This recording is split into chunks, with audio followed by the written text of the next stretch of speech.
Hello, everybody. Welcome back to How Come. I am so excited for this episode. I have the pleasure of talking to one of the stars of one of my favorite shows, Schitt's Creek, Emily Hampshire. She is an award-winning actress in TV and film, and she is amazing. And we are chatting with her and her co-host of her new podcast, The Whisper Network, Katie Boland, a very prolific actress, writer, director, and producer, talking about life in the industry. Emily and Katie were both child stars. Emily was even in Are You Afraid of the Dark? We talk about life on set as a female child up to being a female adult and how things change. We're talking about intimacy coordinators, what it's like using them, what it's like not using them. We are going to be talking about their new podcast and what issues women are facing health-wise right now. We're talking about a condition called PMDD that Emily and Katie both have. If you've never heard of PMDD or if you think you might have PMDD, this is a great episode to listen to. This is both of their experiences. Again, no experience is going to be the same for every person, but great to listen to. And if you think you might be suffering with PMDD, go to your doctor. It's a really, really fun episode, and I can't wait for you guys to hear it. Let's go. How come? How come? How come I can't achieve? How come I can't achieve? I'm rolling up my sleeves. I'm rolling up my sleeves. Oh baby, I believe these guests can help. 'Cause I can't do it by myself. I wanna jizz. Welcome, Emily. Thank you. And welcome, Katie. Yeah, thanks for having us. Of course. So you guys have been in entertainment for the longest time, acting, writing, producing, directing, everything. And now you have started podcasting. As one does. Why are we doing this? Tell us all about the podcast. Katie, why are we doing this? Emily really didn't want to do this, so I'll start by saying that. Yeah. Emily and I have known each other for, I've known her since I was probably 10, 11 years old. So I've known her for most of my life because she was a very lauded, important, successful actress. I really looked up to her. I would see her at parties. It's odd. I was going to those parties as a child, but anyway. Something else to discuss. But she and I sort of reconnected in a more close way a few years ago, and we discovered we both have a condition called PMDD. Oh, wow. Which is extremely severe PMS. Yeah. Okay, so PMDD is Premenstrual Dysphoric Disorder. Yeah. For those of you listening, I had never heard of PMDD until a year ago. So if anybody's like, oh my God, why don't I know about this? Yeah. I've been running this podcast for 7 years and I had never heard about it until last year. I was watching Married at First Sight UK, or MAFS if you watch. And one of the wives had PMDD and she was describing it as the same thing as, oh yeah, it's just PMS, but on steroids. Yeah. So you guys both have it. Yeah. Yeah. And I shared with her a remedy that I had found on Reddit, because after going to multiple doctors, both psychologists and gynecologists, no one could help me. And it seemed like there was no real medical information on how to make it better. Yeah. And this subreddit suggested that you take Allegra, which is an antihistamine, and somehow that affects your hormones being completely out of whack. So I said this to Emily, and then she tried that remedy. And the next month she was like, oh my God, it totally worked. I'm so sad for all the versions of previous me that didn't know this, where she and I both spent that 10 days of our lives blowing everything up. That is the condition. You will blow up everything. Yeah.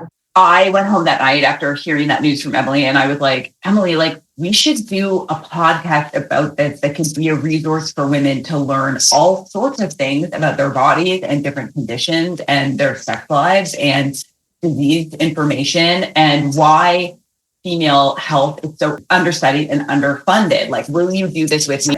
And Emily, what did you say? Well, I'm like, oh my God, you have to do this, Katie. I need this podcast. Especially because it was this thing where in any condition I had that was about lady things or women stuff, I would text Katie about it and she would ask her mom and stuff. And I was like, I need this podcast. You need to do it. I can't. I won't. I'll too embarrassed. And so I was like, I can't be involved. And then the more we talked to people and the more we did it, I was like, this is such unimportant. And as I say it, I'm like, oh, I hate that it's so important. Yeah. And then I kind of realized after some back and forth that if I am like the most embarrassed and ashamed person to talk about any women's stuff and I don't talk about it, I'm kind of complicit in the problem, in perpetuating it. It's everybody we spoke to has opened my eyes to something new that I didn't know about. And then I'm like, God, so we have to share this with people. So I feel like I'm Mother Teresa doing this. But so that's how it started. But it is certainly like so vulnerable and embarrassing. Yeah. And the truth is I've only gotten positive response, but like anybody who's like, I listened, it was so great. I'm like, It's so great. No, I'm like, congratulations. I felt very lucky to be recording with you guys so early on. Yeah, and you're talking to us like it came out, the Whisper Network came out yesterday. So we just put it out. People are just reacting to it. And I have been overwhelmed by the number of like just DMs and texts from women in my life or strangers being like, thank you for doing this. I want to keep listening. I want to learn more. Put it out there. Yeah. But I want to talk more about PMDD. Yeah. When did it first start for both of you? Was it like first period ever? Not for me. Okay. I would say it must have started like in my 20s actually, because it wasn't a thing that I remember when I was a teenager, but it definitely was also coincided with mental health stuff like going on when I was depressed and going on antidepressants. And I think as we've learned more about it, it is a mental health condition. And that's what I was surprised. I was diagnosed by my old man's psychiatrist and my gynecologist didn't ever, say anything about it. But that's normal. Yeah. Okay. Which I was surprised by. But then it was also something that I had to really realize, like, wait a sec, like this happens every month. And then like, it's because at first I was just like, why do I just go? I become paranoid and like so insecure and crying maybe for 10 days straight. And like, I can't do that in my job. And so I found out about it first though, from Google and then Reddit. And then we talked to Katie. So looking back, I actually think it started pretty early. Like I got my period at 14. I have a vivid memory about 16. My dad saying to my mom, like, he really is crazy when she's about to get her period. So I think Love to overhear that. Love to overhear that. I was like, Dad, true. But like, again, I was like, how do I, it is truly like a genuine mental illness because as crazy as you're being, you do not know it at the time. And that's what kind of like afterwards, I'll be like, holy fuck, why did I behave that way? But when you're in it, you're like, this is 100% right. So it's like mania kind of. It is a mood disorder qualified. Yeah. Like when I'm depressed, at least I can clock it. Yeah. Like I know that that's what's going on, but this is just like you kind of take on someone else's brain. Yeah. Like you're not in reality. And it's weird that it's every month because I always say, I'm like, it's like you're a goldfish because it does, you know this is going to happen. And then it's happening, but like, it's not that. It's real. And then it ends and you're like, oh, it was that. Oh my God. It sounds like really tough for you guys, but also tough for the people in your lives. Oh, way harder on them. You think? I had a conversation with one of my ex-boyfriends last night and he was like, you're like a great girlfriend and blah, blah, blah. However, that 1 week, many times when we were together was like, I don't know if I can do this. Like, I don't know if it's worth it for this 1 week. Yeah. And I was like, I'm trying, like, I was like, I've got to take responsibility for this. I can't inflict this on everybody else, but it is a challenge because there's no real solve. Katie, how long did it take you to figure out the Allegra thing? I mean, I was blowing my life up every month, or I would be in a partnership and that's the weeks we would get into like a gnarly fight. And so I was like researching PMDD within an inch of my life and I found it on Reddit. Like, and all these other women had the exact same experiences, exact same symptoms, to a T. And how old were you? I mean, this was more recently, it's probably like 33. So Damn. So I had been fucked up for like 20 years of PMDD. Yeah. And not for lack of going to doctors being like, I'm really struggling here. Why is it so bad? Like there was just no one even said that I had it. Like I diagnosed myself and then got a shrink to give me the official diagnosis. Uh-huh. And when you say like blowing up your life, like, was this just like starting fights with people? Like, what's the most extreme, if you can share? Oh, I would rethink my whole career. I would be like, everything I'm doing with my life is wrong. I would try to break up with people that I didn't necessarily want. I mean, probably deep down, I did want to break up with them, but like, I certainly wasn't ready in that moment. Or it wasn't like the actual time to do it. I would be reduced to just hysteric over something that like really didn't matter at all. I remember I used to pray that I get one like PMS PMDD week where I wouldn't be like at some point just sobbing, losing my mind. Mm-hmm. But it's a work in progress. Yeah. We're not there yet. Yeah. Like we get there some months and some months no, but at least I understand. At least I have a name for it. It's nice to have a diagnosis. Yeah, definitely. Like and I feel like I was definitely, or am whenever it happened, just so sensitive. Like anything you say to me feels like you have just said I'm a piece of shit and like I am the worst thing in the world, and be reduced to like sobbing and just thinking everyone was against me. Well, I'm happy that we have some kind of fix a little bit, because it just sounds like the worst. I mean, like I've gone through like depression, but it like guaranteed once a month, life altering. And it exacerbates, doctors say, any other mental health condition you may have. If you are depressed, it's like way worse but yeah, at least people are talking about it. And like now Emily and I, our whole TikTok algorithm is women curing their own cancer. Yeah. And I feel like I've cured mine by all the different TikToks. I've like picked up all the different supplements to take on certain times, and knock on wood, things have been kind of good the last little while. I'm going to have to get that list from you. So if anybody writes in, they can listen to your podcast too. But didn't we find out that somebody got off on murder charges because of PMDD? What? Yes. Temporary insanity. Yes. Wow. That women are, they'll drink more heavily. They will even at some more likely to commit violence, more likely like it's suicide and It's not wool. It's not what? It's not, I'm not like LOLing about it. No, it's like very tough. It sounds horrible. And what's crazy is, so in MAFS, when she brought it up in her first interviews, she was like, I'm always really nervous about being in a relationship. Nobody can handle it because I have PMDD. And I was like, just bad PMS? Like, how bad could this be? Yeah. And now I kind of get it. Yeah. But MAFS, they would never show her going through her experiences of PMDD. We would just hear about it like the next week at like the therapy sessions and stuff. And I'm wondering if that was like to protect her, because it might have gotten like so crazy. Like I really didn't understand the extent of it. I was just like, oh, it's PMS, but like more. It's more crying, more cramps. Yeah, that's what I think most people would think.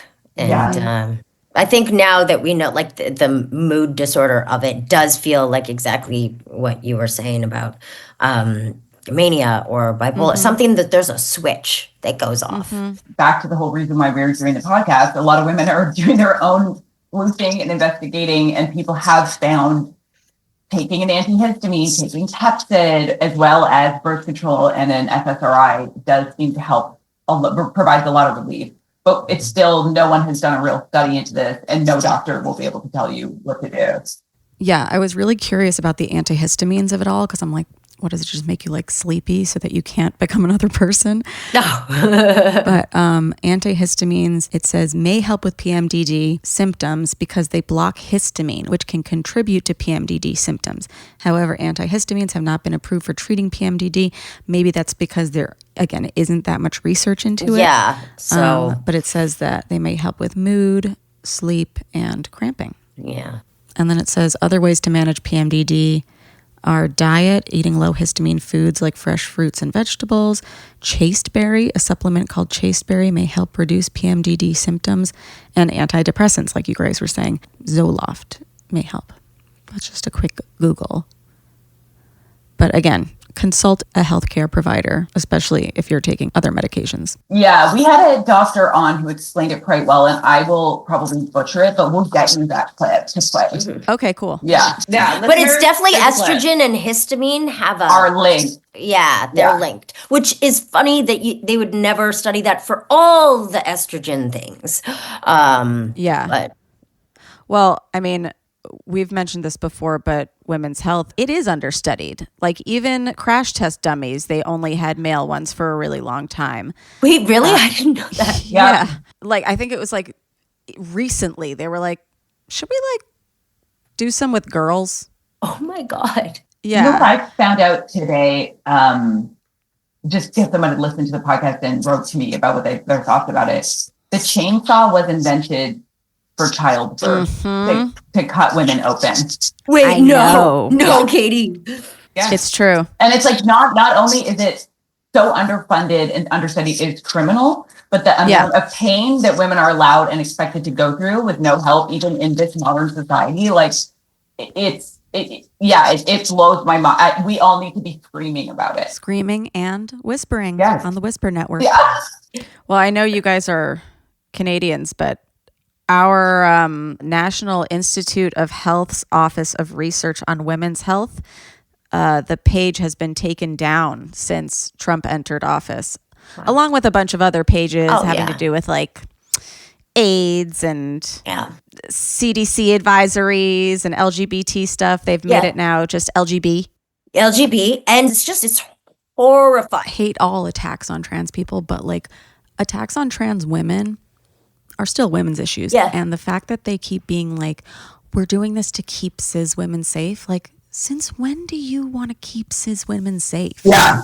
Like with all of these things being taken down, I'm like, what the fuck? There's never been an incident of a trans woman in a washroom harming anyone. Like, you know, the narrative of like, these are just men who are dressing up in order to get into women's spaces to assault them. And I'm like, when has a man ever had to dress up like a woman to do that? They don't have to. They don't have to do that. They're not going to be like, oh man, it says women on the door. I guess I can't go in there. Yeah.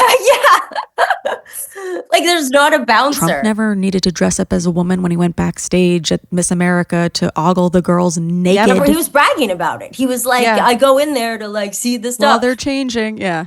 And also this whole thing of like, we're protecting women.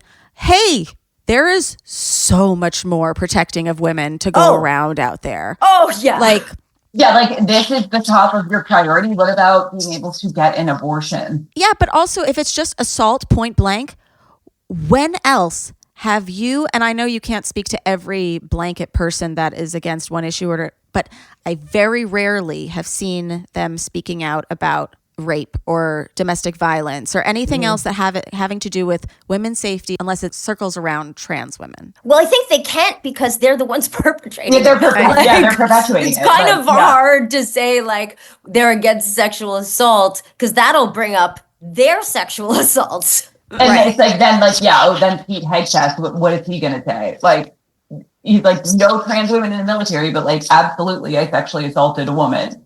Like, it's just so...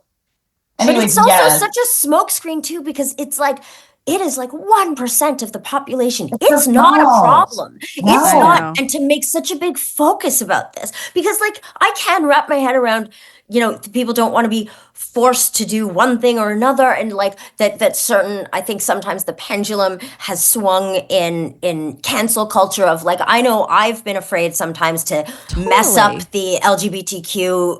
If I'm afraid, then Yeah. that's Yeah. a problem. And I think it maybe should have been more educating as opposed to like punishing. I agree. Emily, I was talking to my boyfriend about this the other day, and we were like, oh God, did this just happen because people wanted to keep calling stuff gay and not get yelled at?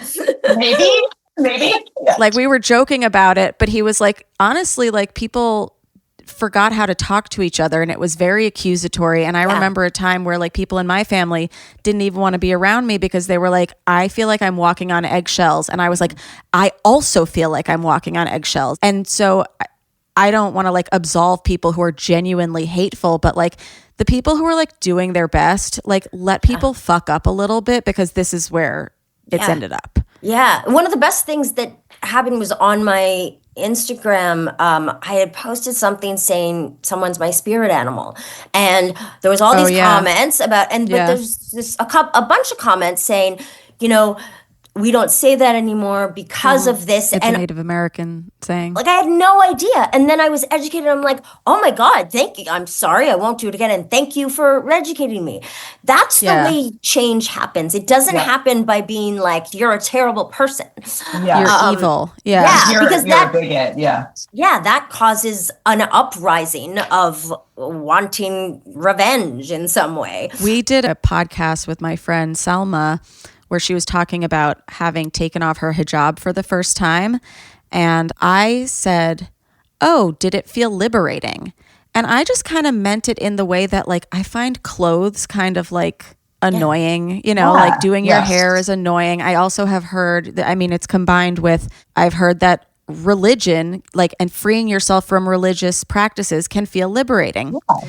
And we put this clip out there, and so many people were so mad at me using that word. And I understand it now because of there were really nice people going, you didn't understand that this is a really triggering word for us, but like it makes us feel that our religion specifically is oppressive, because a lot of the Western world has said it's oppressive in like a pretty racist way. And like hijab is such a beautiful thing for a lot of people. And like I learned don't use that word, but there were so many that I was just like, oh damn, like this is not a dialogue to be had for some people. No, but what's so good is the person who taught you about that. Now you are educating me on that, and you are because that's the thing I find really sad that is not happening, because everybody's so scared. Well, that's why we're whispering. That's why, and it's also why, like, what's really important to Emily and I, we're not trying to exclude men from the conversation, and we don't blame men alone for the state of why women's health is so understudied. And it's definitely something we keep like front of mind all the time. Like, we want everyone to be a part of this, and everyone has questions and things that they have to learn, and we are all going to fuck it up along the way. Well, if anything, we've learned how great this younger generation of men are, and also like surprising stuff. Like, I never would have thought men would have been like amenable to birth control, but the studies show that they actually wanted it. That shocked me. So it's, I'm learning a lot. Have you guys ever seen those TikToks where it's like girls asking their boyfriends things only women would know? So it'll be stuff as like, what's a water line or whatever? And then they'll be like, I don't know. It's like the level you can like pee to. And some of the girls will go, absolutely not. It's eyeliner, you know, like it's where you put your eyeliner. But then there's this trend of some of them pretending whatever they say is correct. So they'll be like, yeah, it's like the amount you pee. And they're like, how did you know that? And then the guys will be like, I don't know, like whatever. And it's like very enjoyable to watch. But then usually they'll do like a part 2 where they're like, okay, so like I lied. This actually isn't what it is. And then they explain things, and it's like, that's good. Like, use humor to do it. And like there's so many questions in those that like, I'm like, oh, I didn't even know like necessarily the cycles of a period. How could we expect them to know everything when we're undereducated ourselves? Exactly. Emily and I did something similar in our lives where like I went to a lot of the men and close to my life, and I said, how many times a day do you think a woman changes her tampon, and why? And my brother, who has like, we've been very close my whole life, who goes every time you pee. And then another guy goes morning and night. And then another guy goes once every few days. And then the only person who knew the answer was my father, who's like 83 and not woke. And he was like, depends on flow. Yeah, yes. But also like, how are does depend on men, flow. These are men who live with women. These are men who are friends with women. These are men who are like, it's like, what? Like, yeah.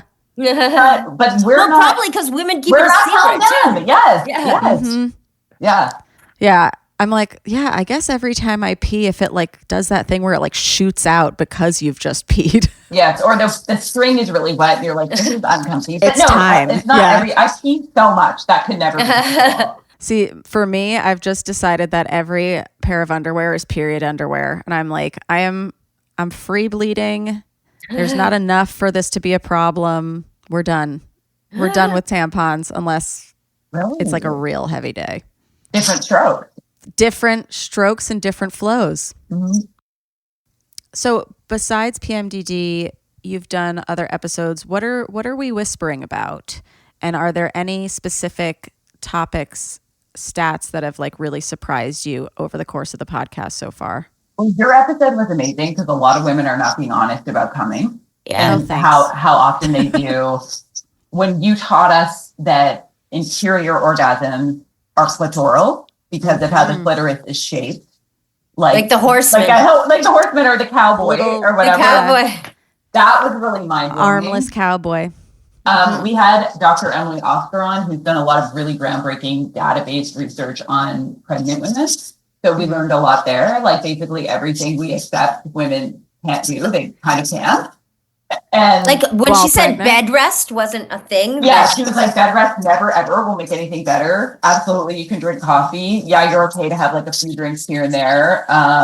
You can gain more than 35 pounds. Like she basically her whole work is everything pregnant women are taught. A lot of it is fear mongering and to make you feel like you're fucking it up and doing it wrong. And fear mongering. Yeah. So that was really interesting. And Emily, what has your favorite guest been or who's stuck with you? Well, it did really stick with me that when we were doing talking about birth control and we were like, why can't they just do a pill for men? And men want it supposedly, not supposedly, but scientifically, according to this woman, the men wanted a pill and it just wouldn't work with their, I don't know, I don't know the medical stuff, but like it didn't work.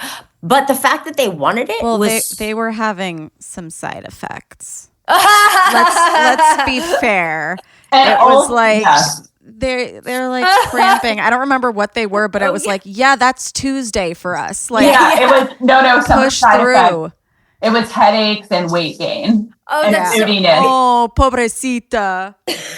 But what I found really interesting, they are working really hard to develop a male pill that's actually like something that is administered through the skin.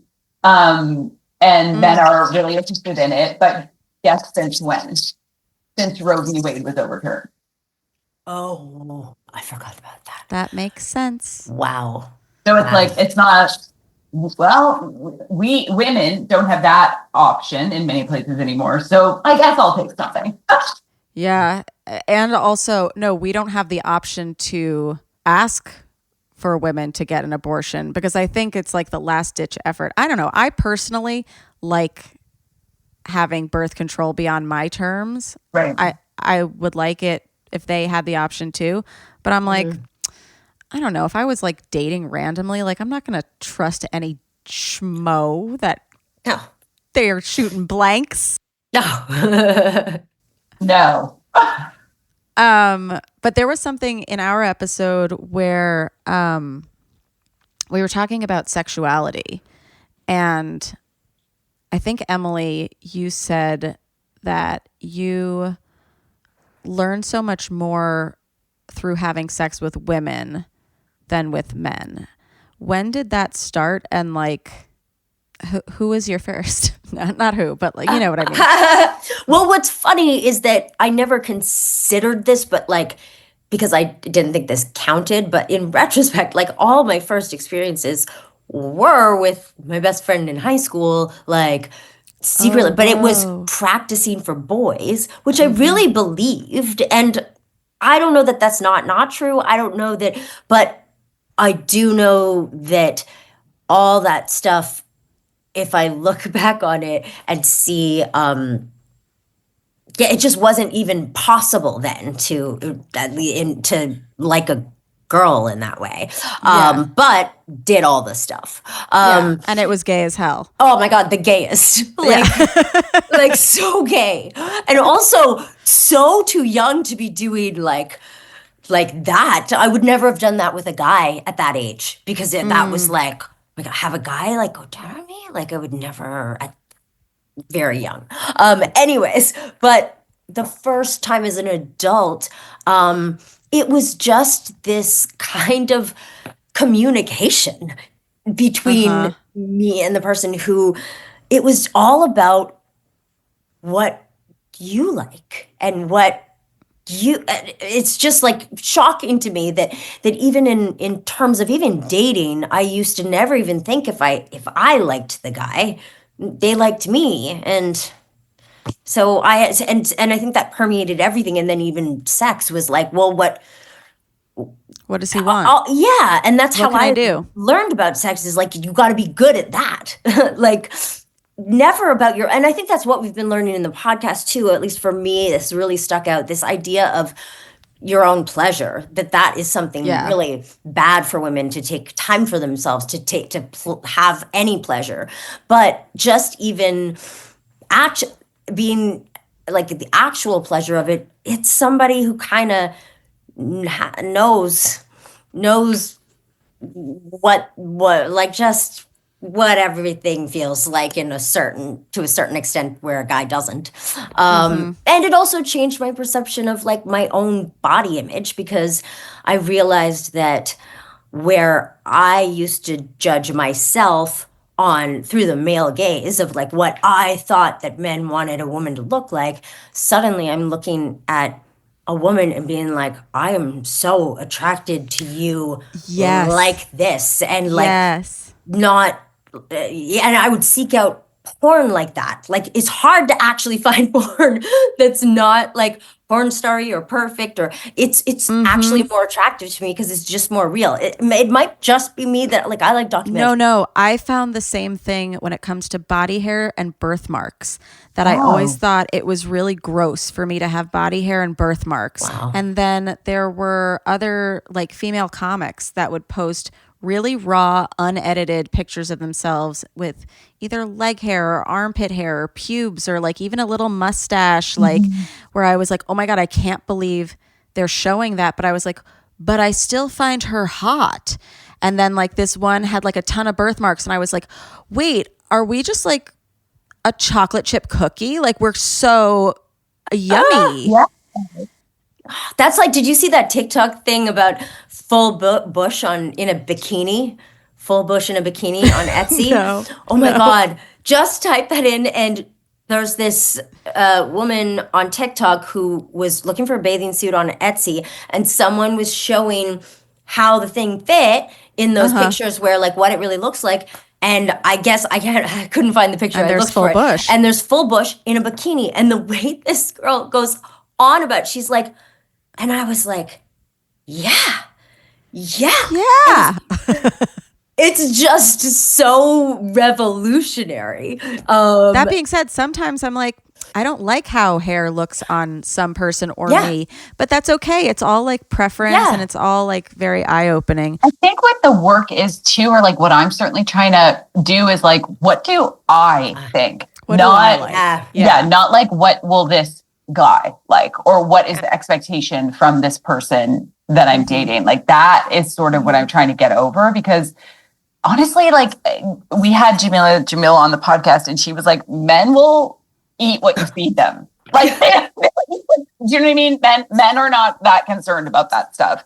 And I do believe that that's kind of true too. Like we're all trying to be like, attain this level of perfection, or like, I shouldn't have any pubic hair, or, thinness, whatever. And it's like, who the fuck is this really for? Yeah. Well, when you It's trace for the it always goes- corporations. well, but it's true. It's follow the money. And Yeah, follow the money. The reason why they need to make women feel like they have to fix something is for the products and for the everything, which, yeah, it's just trying to figure out what you actually like. I felt that even in like the way I dressed when I was dating guys, that it's a whole different thing. I can't even think for myself. But when with a woman, I do what I want. I was going to say, because you guys have been acting for so long, like, do you remember like the first time you felt like sexualized, like from someone that like wasn't yourself? Yes. And Yeah. And it I happened. remember more the first time that it didn't happen. And that was Yeah. Sorry, what? No. And that was shocking. No, I remember, I remember being like 12 or 13 and not super developed. And I look back on some of the things that the adult men I was working with said to me, and it would not be okay today. And it wasn't And then. it wasn't okay then. Yeah. No, but I didn't know who to, I felt like it was my fault. I was embarrassed. I was super, like, I was very much a little girl still. Like, I was not interested in, all of that frightened me. So it started early and it continued until Me Too. And now men are terrified. So it doesn't really happen in the same way. I also feel like, Emily, I don't know if you feel this way, and Remy, I'm sure you do too. I'm in a position of power more often now. And I find that really confuses particularly older men. Like, they'll just be like, they don't know what to make of me. Like, and they don't know how they should feel about me or how to treat me. They're just a bit like, this chick seems like kind of young for what she's doing, even though I'm not actually. Like, I'm 36, turning 37. And it's just, I can tell that it's like, they are still only seeing me as my gender, as an actress, even though my life is like not that anymore. And we're sort of equals, but they don't know what to do. Is that why you moved more into like directing, writing? Yeah, I felt like, and Emily and I have talked about this too, but like, because I was never like, the perfect blonde, I just got so much feedback about my looks that I sort of felt like, fuck this completely. And like, I have a brain and I don't want to hear anything shitty about how I look ever again. I feel like I leaned into it, and I don't mean in a good way, but like when I had gained weight, I started getting better parts. Like when I was younger, I was always getting like the girlfriend and then the girlfriend and the girlfriend who was raped and the girlfriend and like all that. And then I became 18 and I don't know, I put on some weight and I got character parts and like good parts. And that was something that was so strange to me, but that I kept as I don't know, we were talking about this the other day, Katie, like how I will not dress up, like I'll only get dressed and look nice for an audition or whatever, but like in real life, I will go the polar opposite and like push it even further so you can't judge this. Like this is not, these aren't my clothes, this isn't how, I haven't showered, like you can't judge it. And I think there's a lot of that. But the powerful position thing is interesting, Katie, because I've felt myself recently in those positions and I'm the one who fucking reduces myself. When I'm noticing like whenever I'm actually being treated like an equal, I am so shocked by it and don't want to hurt any man's ego. I'm so used to being like, oh, you're smarter than me. You know so much more than me about this. I'm just a dumb girl. But like, that is so ingrained in me that I'm afraid to rise to that occasion. So if anything, I'm my worst enemy. I think when I lack assertiveness, it's because I couple it with like being old, like being in a power position. And I literally just came back from seeing Death Becomes Her on Broadway and fantastic. Everyone should go, insane. But I'm thinking about shows like that and movies like The Substance where everything is like, be younger, like look younger, whatever. Like, I think I've always acted younger as well, because I'm like, well, God forbid somebody call me a woman and not a girl. Mm-hmm. Yeah. I still have to remind myself to call, like, even when I was talking about that woman on TikTok who said like Etsy bush bikini, it was so hard for me to say woman. I'm so used to saying girl. It's weird. And we're allowed, like, it's fine, but it really speaks to like how afraid women are in general to age, and then also like in this industry, it's like, you better not fucking age. You got to speak to Jamila Jamil. You got to listen to our episode because it changed both of us. And yeah, we were both like, yeah, actually aging is like the most powerful and amazing thing you can do. But the fear is when she explains it. Yes, not when we explain it.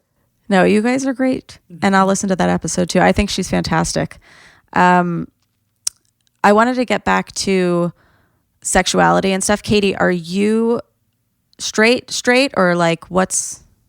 I am the okay. my one of my best friends goes like, you are so straight, like it's comedic. She's like, you are the straightest person I've ever met in my life. And it's like, even the men that I'm drawn to, like you guys would be like, she's the straight man in this comedy duo. I'm the straight man. Like, and also it's like, I just, obviously, like, I believe in the Kinsey scale. I think sexuality is a spectrum. Some people are in the middle. Some people are more queer. Some people are straight. I'm like the most straight possible. And it's like, I think that's great. Trash. And I accept you. Thank you. I'm like, I don't think it's not easy, but yeah. And I think that the hangups that I have are very hetero. Like, I'm like really worried people are going to think I'm a whore. And I really, you know what I mean? Where it's like, girl, get with the times, like get with the program. Like, you don't need to be so concerned about what like very hetero men are going to think. Even if that was your episode. That was I was so surprised that was your thing. That was my fear. Yeah, was that people would think I was a whore. I'm really worried about because I've had sex in my life. Yeah, like, but yes.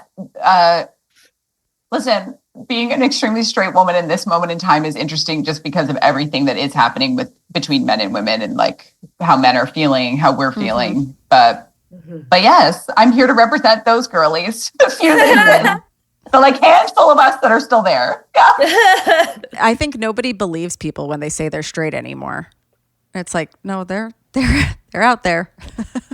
I also think, why does it have to be like, I get why things needed to be kind of identified and for visibility, and that it's okay to go there. But now, again, the pendulum feels like it's swung so far where it's like you have to be queer, or you have to. I just think people, or any kind of label, I don't know. It just bothers me that there has to be a label to it. But I also understand. Speaking of labels, you were on a show, Schitt's Creek, where there is my favorite description of what pansexuality is, and it's all about labels, basically. It's the wine by, Do you want to explain? I probably, you do it. Okay. Yeah. Okay. So your character and the character David are in a wine store, and I think the day before he had like hooked up with a woman, and your character said, was it you? So. Okay, great. So. No, that sounds correct. And you were confused, or your character was confused, because she was like, up until this point, I thought you liked red wine, but then last night you liked white wine. And he said, I like red wine. I like white wine. I even like rosé. I don't really care about the label. I just like the wine. Yeah, I like the wine, not the label. Yeah, except if I'm being honest, I do pick my wine by label. Like my literal wine, I definitely pick it by the label. It's pretty. Yeah, it's pretty. Yeah, it's been a mistake though, because that Snoop Dogg one I thought was such a great label. Can't judge a wine by the label. Yeah. But yeah, that was so lost on me at the time. I'd never heard the word pansexual before. Which is kind of surprising because most of my life I've been surrounded by queer people. And it was only later when I fell in love with someone and people were saying like, oh, I thought she was a lesbian. I thought people were like saying what they thought I was, maybe based on my plaid shirt or maybe based on something. I don't know. But like, I'd never said what I was. And I was like, because I'm very suggestible, I said to Dan, I'm like, what am I? I just like this. I just really do fall in love with a person. And if I think about it, the things that I am attracted to are definitely like the way somebody will talk, the way somebody will speak in a room, the way somebody's sense of humor or whatever, but like, or the way they carry themselves. And that to me is like, doesn't matter where you are on the gender spectrum, it's how well you do that. Like, Yeah. And so he was like, Was that conversation before or after the scene? this or was like- after, this was years later. And he was like, you're Pan, don't you watch the show? But I just want to say that show did so much for people understanding the whole spectrum of who you can love. I know like a friend of my dad's was, Trump voter, super conservative. He accepted his lesbian daughter because he loved Schitt's Creek. Like he found Schitt's Creek so funny. What? Yes, that then he learned to accept that his daughter was marrying a woman, was a lesbian, and is okay with it now. But because that show, like, it was so, as Canadians, we're so proud of it because it's like one of the few things that's really broken through and been a worldwide success. But like what Dan did, what you did, what everyone involved did, and making that okay, like how many minds you changed. I'm like, it's actually like something that I find so moving. And I hope, Emily, you're so proud of. Well, all of us definitely find it moving in terms of the feedback we get is always that.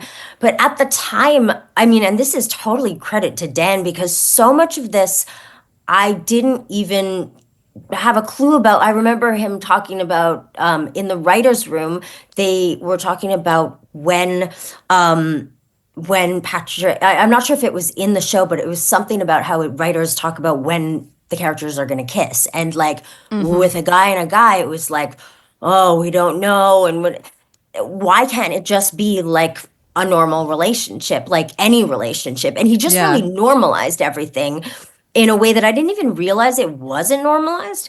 But yeah, it was, I didn't realize how progressive it was, and it changed my life completely. So... And I think too, like I loved it so much, and I had older people in my life that watched it, and I was like so tickled because I would be like, you are invested in a gay relationship. Yes. Like you want to see how this turns out. You care about these people. Like it's really amazing to see how much progress can be made with humor. Like it's like giving back to what you said earlier. It's like nothing really changed. Like humor really is the biggest agent of change. But also this thing of representation, why it is so important is you see somebody on TV that they're a gay couple but you like them. And they're really like, so what? And when rights come up and things like whether gay people should have a baby or not, you're like, well, these people, I would never say no, they couldn't have a baby. They should have a baby. Yeah. And so I would love their baby. I think people are afraid of what they don't know. In a lot of places, you've never met a trans person. But I guarantee when you Because there's so few. Yes. So stop worrying about it, please. Yes. Okay, so you guys have both been in countless movies and shows, and some even with sex in the title, like My Awkward Sexual Adventure, The End of Sex, Sex After Kids. Do you remember your first sex scenes and how you felt going into those? So I did a movie called Daydream Nation that our mutual friend Mike Goldback wrote and directed. And it was a topless making out scene. And it was the first time I had ever gone through like the unionized process of that, which is here are the storyboards, here's the nudity rider, here's what we'll see, here's what we won't see, and that kind of negotiation. And because I loved the director so much, and like I thought the movie was so good, and I thought also the scene was like, it just represented so much of what I remember my high school experience being like. And when you're making out with guys and you're like, this is kind of weird, and why is my top off? And I feel pathetic. So that was like a really positive experience. And I was really proud ultimately of the movie. So for me, that was good. And then I've had the reverse where this wasn't like a naked scene, but it was like a simulated sex scene. And it was just like a male director who was giving me direction of like, have a fuller orgasm. And it's like, I didn't even know what the fuck that meant. I don't know if I've had one of those in my life. So, and then now the only thing that's sort of a weird relationship I have with it, just like now it exists on the internet forever. And that wasn't the case when we were doing it then. Like you didn't think it would be on a GIF. Yeah. And that for me, because I too had like my first sex scenes were with people that I'd worked with before, I trusted. And if anything, the theme of me is always, I am my own worst enemy, because I was the one who was like, well, like I wouldn't be wearing a bra in bed. I wouldn't be wearing, like I was all being like real about it. But that's good. Realism but these is were good. also very like Canadian indie movies that like, there wasn't Netflix. There wasn't, no one saw these, but it was also, it was, it made, in the context of the story, I am not embarrassed. I felt like it was the right decision, all that.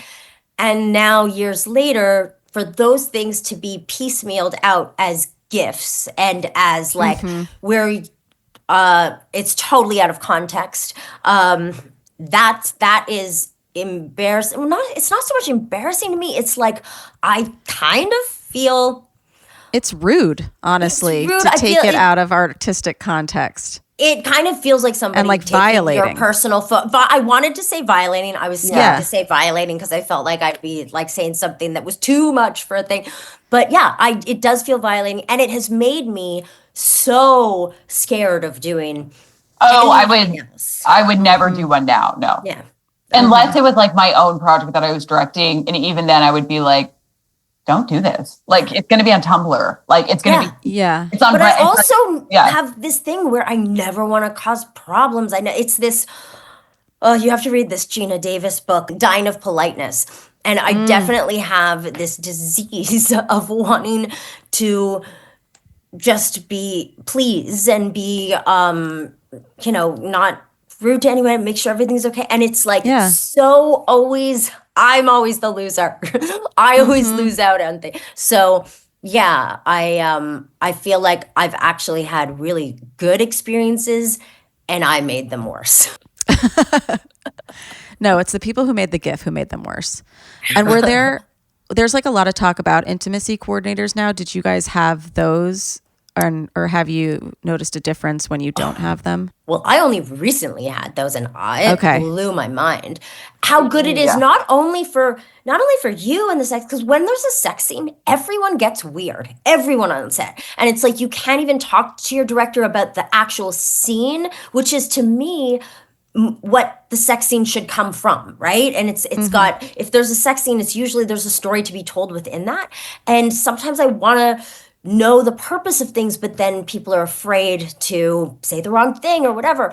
And so it has made that communication so much easier and cool. Yeah, I feel like it's game changer.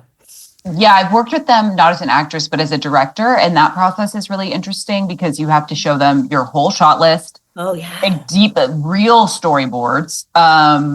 They will say to you, like, it's almost like you work with the intimacy coordinator they're like the co-director of that scene, which I think is really important so that everybody feels comfortable and stuff. The only thing that is a little weird about them sometimes, and I'm going to throw out this controversial statement, sometimes their background is like, they're like dramaturgists or they like work I was going to say, how does one become one necessarily? True. Like, where do you get your license in intimacy coordinating? You do have to take a course, so it is like you're certified. But they sometimes will be the type of people that will try and push it, and you're like, no, like no, absolutely, we're not taking it any farther than it's scripted. So that's only been the sort of weird thing. It's not always people that have a background in film. It can be sort of like avant-garde artists, and then you need to be like, let's reel this back. Or like, let's look at what they've agreed to in their contract. But overall, it's like, thank God they're there. Because then there's also a third party someone can go to and be like, I'm not comfortable. And they're not. Yeah, and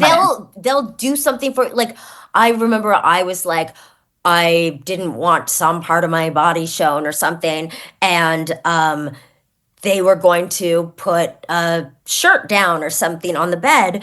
And I believe that the director totally just forgot this and whatever, but she like stopped the thing and she's like, no, I'm just doing this for continuity. She totally like threw herself under the bus in this weird way for me. Aww. And they do that it's like an agent. They take on like, and there was something I was nervous about doing and she's like, I could say that I don't want that happening. You know like, what they do? They take away the politeness. Oh, because it's not you. It's somebody else being like what an agent does, being like, no, she deserves more. You'd be like, it's fine. I'll do it for nothing. I am nothing. Yes. No, that is such a good and real, that's why it's revolutionary that they exist. Mm-hmm. I love that. I've never worked with one, but I think they sound pretty, obviously there's going to be some that aren't great, but it's better to have one. Yeah. I think whoever invented that job is amazing. Should get like a Nobel Prize. Or who had a big hand in it is this New York actress named Emily Mead, who is on a lot of HBO shows. She's like extremely talented, but she was on The Deuce. And I think she felt, I'm getting this maybe a little bit wrong, so we can fact check me, but she really was like, this is not, like I'm advocating. And it was actually an actress who started it all. And you're like, yeah, I get it. That's cool. Great. Okay. And Katie, you were saying when the guy was like, have a fuller orgasm, that you might not have had an orgasm at that time. Do you remember your first orgasm? I definitely had at that time. I just was like fuller. Like I was just, okay. I was like, do you mean like pouring? Like it was. Or like a full body wine? You're like full body. Like just, I was just like, it was just so embarrassing and confusing because I was like, wait, what am I doing wrong? And what have I been doing? But like, no, I think like most people, my first orgasm was with myself when I was young. So you weren't performing for anyone. You had said that on our that thing about like doing it in a performative way that we're all like taught to do. And it's I definitely was. Yeah, definitely. That was my experience as a young woman. Having partners, it was performative and fake. But by yourself, by myself, being normal. Yeah, I think I was being very normal, and I think I wasn't even really sure what had happened or like what was going on. I just was like going through puberty and had hormones, and then I was like, "What is this?" Manual. Manual. Yeah, because I was like, I was 14 or 15. I didn't even, I wouldn't have even known where to get the sex. It wasn't, we didn't have Amazon then. Sure. And Emily, do you remember your first? Yeah. It was, under the tap. What? Like in the bath? Yeah. Oh. Nice. Yeah. Okay. So you guys both did it when you were younger and you've known each other for a really long time. Is it ever something that you discussed, like sexuality or like self-pleasure? No, like Emily and I are very close, but we're also like very similar in that like basically we kind of only fuck with work. So like we'll just like we just talk about like, and we see each other a lot now through this podcast, but it's literally like, hey, what's up? Record. Like, and then bye. Like, so we never really got into. We would talk about bad breakups more than Yeah. Do you find that you're learning a lot about each other through your podcast now? I feel like now I feel weird if I'm going to say I feel like I have, and you say you haven't, but I have learned a lot. I feel like I've got to know Katie way better than I knew her before. Because you're right, our relationship as close and as long as we've known each other, it was like most of my relationships. It's like work. If we're working together, if we're not working together, or see you at a party, or like, hey, what's going on with you that way? Snacks, like No, I feel like I've gotten to know Emily on like such a deep layer. And Emily, explain the word that you created, because I feel like that's in a way what we have, because we're not in the same room and we're doing this for work. But That's explain true. your word about intimacy. My word, I'm trying to get into the dictionary, but then the dictionary people told me that people have to use the word enough to get it into it. And then I'm like, well, then We'll it's try. not my word anymore. But whatever, I want it for the greater good. It's called dystomacy. And it's because I feel like I can have the most intimacy at a distance when there's a barrier like email. We could have a great email relationship. We'd have great FaceTime or sexting. But when I'm actually, like, if there's no distance between me and the person, I find it very difficult to be intimate. So we always have the barrier of we're often not in the same place. And again, this is for some project. So I'm telling her shit. I'm not telling my like OG best friends, which is kind of nice. I don't know. I feel comfy doing it this way. Yeah. Me too. Well, there's like a safety. It's like playing a part too in something that when you have that I guess that's what I do love about acting. I feel like I'm much more honest in acting than I am in life stuff. Not necessarily that it's like the story is true, but it is true in that moment where I probably would not be honest in that moment in life. Yeah, and I feel like there's that rule in acting where it's like you don't judge the character that you're playing. You have to like love their decisions. Where in like real life, you're like, judge everything that I do. Yes, like, I'm like, why do I do a thing I do? Like I'm like grabbing my toe right now. I'm like, what? Ew! What? Why is she like this? Especially podcasts, but like listening to yourself for the first time. We were both, Katie. I think you were saying like, why do I say like all the time? And I always say like, well, like, and I mean these habits that in the way you speak that are so like confronting. Yeah, Remy, did you find that hearing? Because I mean, obviously you're like a stand-up and an actress, and you like your creative material is you. But did you find me doing the podcast? It made you be like, it's a little too much of me. 100%. I hate myself. But I noticed that I say or whatever a lot, and the audience might not even know this because I think I cut it out. I make them cut out my likes. Yeah. But I'll say something that I really, really believe in, and then go or whatever. Oh, that's so interesting because I noticed I will capsize any sentence I'm saying. Like if I'm trying to explain something or express something, I'll be really passionate and then I'll give up at the end and just like make it make no sense. No sense at all. And I don't notice that with Emily. I don't think that ever. Like I've never had that thought about her. So it's interesting to just see how hard we all are on ourselves. Yeah. Mm-hmm. No, be nice to yourselves, guys, and keep talking about what you are talking about because it's so important. Like we were talking about these websites being taken down, and like First Amendment speech is like maybe not super secure. So like let's all talk about stuff while we still can. Not saying that they're gonna tear down our podcasts, but like even if they do, it's so important to have these conversations one-on-one, whether it's dystomacy and we're doing it on Zoom or like on email or whatever, like, or you're like with your friend or whatever. Or you're with your friends or you're with your family members. Like so many people probably that listen to your podcast and got to know. Emily's she's nightmare, got PMDD. I didn't know, like, oh my God. Yeah. See, that's actually, now you just made me realize what it is. Cause I'm like, why am I I knew I didn't like saying, but it is that people knowing me. I know. I had this conversation last night where he was like, you do not want to be known. So continue that for the rest of your life or think about it. And I was like, why did we choose this career? Because obviously, I guess on some level we do want to be, or we hate ourselves so much that we're putting. But like Remy, thank you also for the work that you do. I can't tell you how much it changed my life, and just also like how much I've learned and how much it made me feel more comfortable thinking about this stuff, even privately. And like, thanks for having us. And I hope we come back again, and you come back again, and we can all talk about this stuff. Yeah, that we never see each other in real life. No, we'll have only on the internet. Yeah. This has been amazing. You guys listen to my episode on their podcast. Again, it's the Whisper Network. Where can everybody find the Whisper Network and also your social media handles?